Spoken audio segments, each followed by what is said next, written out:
Alam nyo, pagka napunta ka sa ibang bansa, napakalaki ng panganib na ang anak ay mahiwalay.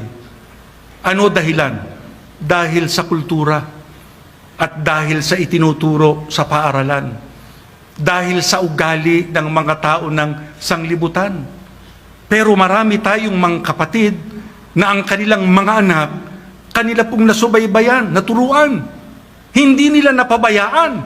Kaya mga masunurin, mga tunay na naglilingkod sa Diyos, humahawak ng tungkulin sa loob ng iglesia, itinataguyod ang kanilang pagka-iglesia ni Kristo.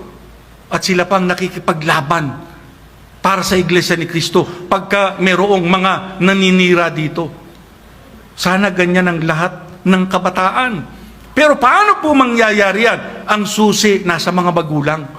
Hindi sapat sa ganito